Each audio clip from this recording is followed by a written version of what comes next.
Warga Amerika Serikat mungkin akan berpikir dua kali ketika melihat barang dengan label Made in China alias buatan Cina. Pasalnya, dikala Presiden Donald Trump menangguhkan kenaikan tarif terhadap negara-negara terdampak, pengenaan tarif masih terus berlaku pada Cina. Trump bahkan mengancam akan menaikkan tarif impor terhadap Cina sampai 145% jika Beijing tak membatalkan pembalasan pengenaan tarifnya terhadap Washington. Imbasnya, harga barang-barang impor Cina di Amerika Serikat kemungkinan akan melambung tinggi.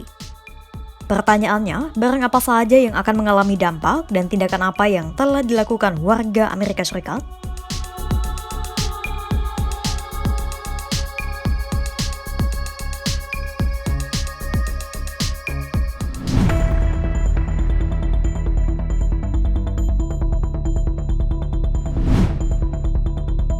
Jadi, seperti diketahui, Trump telah menjatuhkan tarif impor terhadap Cina beberapa kali hanya dalam kurun waktu 3 bulan. Genderang perang dagang saling bersaut-sautan dan terus ditabuh oleh Amerika Serikat dan Cina. Pada Kamis 10 April 2025, Gedung Putih mengonfirmasi bahwa total tarif impor yang akan dikenakan Presiden Donald Trump terhadap Cina adalah 145%. Sebuah kabar buruk bagi warga Amerika Serikat mengingat barang impor yang beredar di Washington didominasi oleh Cina. Sebesar itu cengkeram Cina pada pasar Amerika Serikat. Bahkan jika produk asal Jepang, Jerman, Korea Selatan, dan Inggris yang diimpor Amerika Serikat digabung, totalnya ternyata masih lebih sedikit dibanding produk Cina yang beredar di negeri Paman Sam itu. Untuk itu, mari kita bedah apa saja barang-barang yang harganya akan melonjak tinggi di Amerika Serikat. Pertama adalah mobil. Pasalnya, Trump telah mengenakan tarif impor sebesar 25% terhadap baja, aluminium, dan mobil impor asal Cina. Padahal, baja dan aluminium adalah komponen utama dalam pembuatan mobil. Artinya, mau mobil impor maupun mobil rakitan lokal, warga Amerika Serikat akan menghadapi lonjakan harga pada industri otomotif. Barang kedua adalah barang-barang elektronik asal Cina. Pasalnya, 73% smartphone, 78% laptop, dan 87% konsol game yang diimpor Amerika Serikat saat ini semuanya berlabel Made in China alias buatan Cina. Begitupun mainan buatan Cina yang mendominasi sekitar 77% dari seluruh mainan yang didatangkan Amerika Serikat dari luar negeri. Baju dan alat kosmetik juga akan mengalami kenaikan harga, terutama barang-barang kecantikan yang beredar di Shein dan Temu. Adapun Shein dan Temu adalah marketplace yang menyediakan barang-barang, terutama barang-barang kecantikan dengan harga miring. Nah, kedua retailer itu sangat mengandalkan barang-barang murah buatan Cina. Padahal, dari semua produk fast fashion, mainan, dan barang-barang konsumsi lainnya yang beredar di Amerika Serikat, sekitar 17%-nya berasal dari Shein dan Temu. Kedua marketplace itu cukup diminati oleh warga Amerika Serikat, bahkan negara-negara lain karena harganya yang murah-murah. Namun, Shein dan Temu kemungkinan akan menghadapi tantangan mengingat pemerintah Amerika Serikat telah menutup segala celah hukum yang membiarkan retailer mengirim barang tanpa pajak kepada warga Amerika Serikat. Sementara untuk bahan makanan, terutama bahan segar masih mengalami volatilitas tinggi dan tidak menentu. Pasalnya, Amerika Serikat cukup melakukan diversifikasi terhadap impor bahan segar. Misalnya pisang dari Guatemala, anggur dari Peru, seafood dari Vietnam dan India. Kemudian, wine dari Uni Eropa, Argentina, Australia, dan negara lainnya. Meski demikian, negara-negara itu masih diberikan penangguhan dan kesempatan untuk melakukan negosiasi dengan Amerika Serikat demi menjaga stabilitas harga. Itulah mengapa muncul gelombang panic buying yang melanda konsumen Amerika Serikat. Sebagian dari mereka langsung mengganti alat-alat rumah, menumpuk kebutuhan harian, bahkan membeli mobil baru. Semua itu tak terlepas dari ketakutan warga Amerika Serikat atas bayang-bayang kenaikan harga produk konsumen di masa depan. Sejumlah konsumen turut berebut untuk mengganti iPhone, mengingat sekitar 90% iPhone dibuat oleh Apple di Cina. Getaran soal kenaikan produk Apple, terutama iPhone pun telah berkumandang, bahkan sebelum Gedung Putih menaikkan tarif impor terhadap Cina sampai 145%.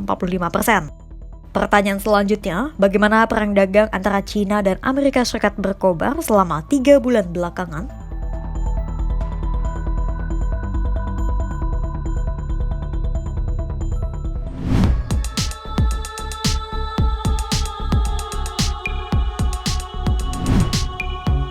Pengenaan tarif impor Trump terhadap Cina pertama kali dilakukan pada 1 Februari 2025.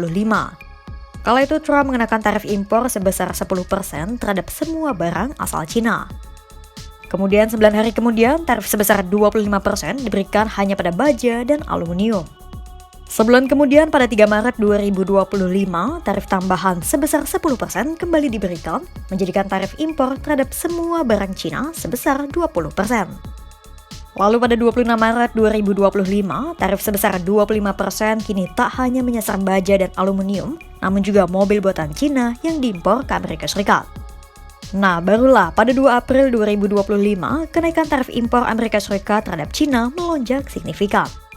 Dari yang sebelumnya hanya 10% secara bertahap, Trump tiba-tiba mengumumkan akan mengenakan bea masuk sebesar 34% terhadap semua barang Cina.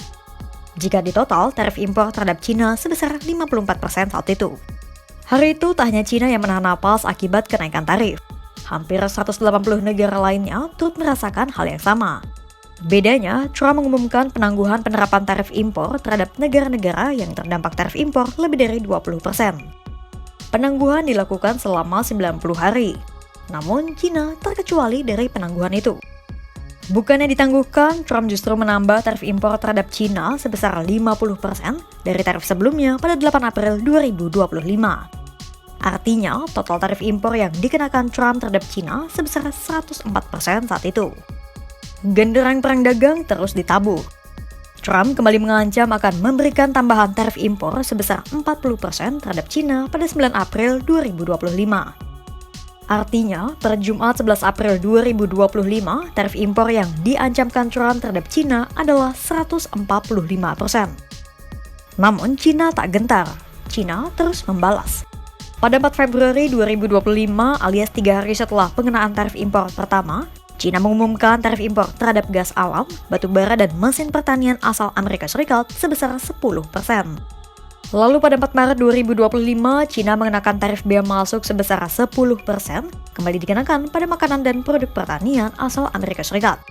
Dan pada 4 April 2025, Cina mengenakan tarif dagang sebesar 34% terhadap semua barang asal Amerika Serikat. Saat itu, Trump telah mengancam akan memberikan pukulan lebih berat jika Cina tak membatalkan tarif impor balasannya itu. Tak memilih tunduk, Cina justru menambah pengenaan tarif impor sebesar 50% terhadap semua barang asal Amerika Serikat pada 9 April 2025. Artinya, kini semua barang yang diimpor Cina dari Amerika Serikat akan dikenakan tarif sebesar 84%.